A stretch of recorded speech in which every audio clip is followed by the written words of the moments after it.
Welcome to the Running Backs Introduction video of our 360 series. Today, we're going to look at some of the common vocabulary and concepts we need to start understanding the position of running back. First up, we're going to focus on offensive positions, starting with the two different kinds of running backs. Right now, you're in the perspective of a fullback. This running back is usually more of a blocking type, helping to protect the quarterback, who is to your left, and to create space for the tailback, who's directly behind the quarterback. These three players make up what we call the offensive backfield. In front of that offensive backfield is who we're going to talk about next, the offensive line directly in front of us. These players, much like the fullback, are directly responsible for protecting the quarterback on pass plays when we try to throw the ball and to create space to run the ball on run plays. In the middle with the ball is the center. On each side of the center are what we call the guards. And finally, on the outside are the tackles. We usually describe them by using left and right, but sometimes we'll also use the terms play side and backside, but we'll talk more about that later. Now we're in the perspective of the tailback. We can see the quarterback directly in front of us and the fullback slightly off to the right. If we look further out to the right, we will see two receivers, the slot back and the wide receiver. Look over to your left, and you'll see these same positions over there as well. Coming right back to the perspective of the fullback, we're going to start talking about defensive positions. The first ones we'll look at are the ones who typically concern us the least, the defensive backs. Take a look around and you'll see 5 of them. 4 are lined up directly across from the slot and wideouts, and the last one, the safety, is in the middle furthest away. More importantly for us is the defensive line. These are the 4 players closest to the offensive line. Because there are 4 of them, we call this a 40 front. We'll talk more about fronts in a bit. What we want to identify right now are the linemen themselves. On the outside are what we call the ends. We'll use left and right as well as play side and backside to describe them too. This is going to take us to the next concept, the idea of gaps. The spaces between the offensive linemen are referred to as gaps. Between the guards and the center are what we call A gaps. Between the guards and the tackles are B gaps. And outside of the tackles are the C gaps. So those defensive ends are currently lined up in the C gaps. In the middle are what we call the defensive interiors. We also refer to these players as a 1-tech or technique when they're lined up in the A gap, and as a 3-tech when they're lined up in the B gap. For a lot of our plays, it's important for us to recognize where the 1 technique is. Behind the defensive line are the most important position for us running backs to be aware of, the linebackers.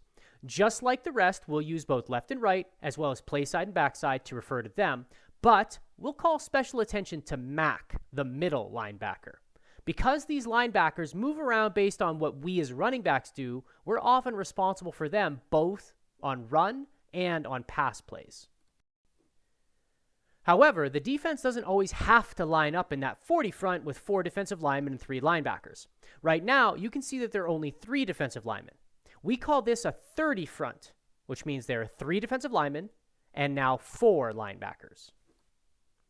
Another common defensive formation in front of us now is a 50 front with 5 defensive linemen and 2 linebackers. While we won't go into much detail about that today, focusing only on a 40 front because it's the most common, we need to be aware of the different ways that a defense can line up. Now that we're back across from a 40 front, we always need to be aware of what's happening in the box. The box is the space that's been highlighted around us and the offensive backfield, the offensive and defensive line, and the linebackers. The box is where the run game typically happens. So when we're talking about the box, we're referring to this part of the field. Next is talking about offensive formations, or the different ways that we can line up. Our current formation is called 22 offset I.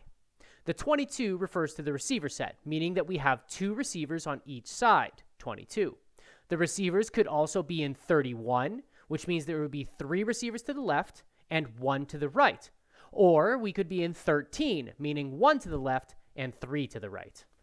The offset I is more important for us, as that's the formation we in the offensive backfield are currently in. The I part of that means that the running backs are directly behind the quarterback, creating a straight line.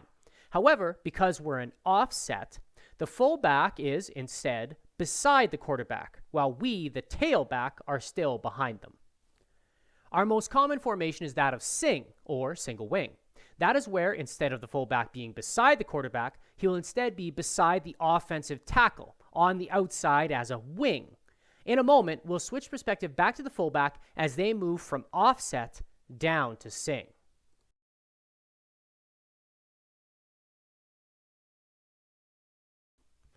Now that we're in sing, we can see the right tackle beside us to our left. That's going to take us to the idea of the line of scrimmage. This line is created by where the ball was at the end of the last play and where the ball will be at the start of the next one. The defense cannot be within a yard of the line of scrimmage before the ball is snapped. As a fullback, we also cannot be on the line of scrimmage, which is why when we come down to sing, we're slightly back from the offensive line and the line of scrimmage. It's also important to note that by lining up here, we create a D gap to our right. That is going to take us back to gaps and talk about some of our run game basics. Many of our run plays start by lining the fullback up and sing to a specific side of the offensive line. We then use the idea of gaps to describe who we have to block and, for tailbacks, where we run with the ball.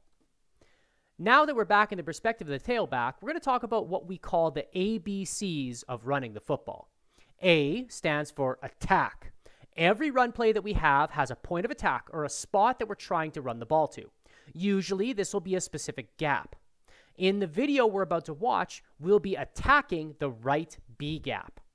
We can also refer to this as the play side B gap because that's the side we're trying to run to. Now, before the video plays, I want you to notice two things.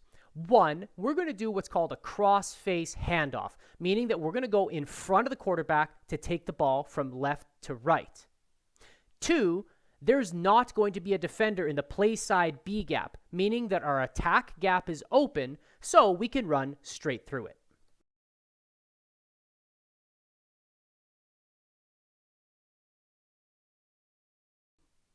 In the next video, we're going to talk about what the B can mean. Depending on the play, the B of the ABCs can have two different meanings or even not exist. B can stand for bend, meaning we go to the next gap to the inside of the attack gap. Or it can mean bounce, where we go to the outside of the attack gap. For the play we're working with right now, the AB is attack and bend. In this video, as we go to attack the play side B gap, we'll notice that there's a defender in it. So instead of running into that gap and getting tackled, we're going to bend into the play side A gap. It's a slight shift in our hips only, and we just bend our path to go through the next inside gap instead.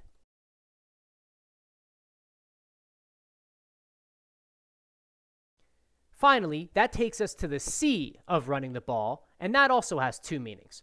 The first meaning, which we'll focus on today, is cut, meaning that we cut back or try to find an open space somewhere else. If the defense does a really good job taking away where we're trying to run the ball by plugging both the attack and the bend gaps, we can try to find another place. However, that isn't always the right idea, and sometimes we'll instead try to cram the ball instead of cut.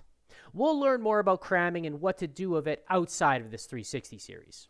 Now, in this upcoming video, you'll see that both the play side B and the play side A gap are filled. That's our attack gap and our bend gap. Because of this, we're going to try and cut back to find an open gap. This is not like a bend, which is a slight adjustment. Instead, when we cut, we put our foot in the ground and we try to change direction quickly and violently before getting back up to full speed.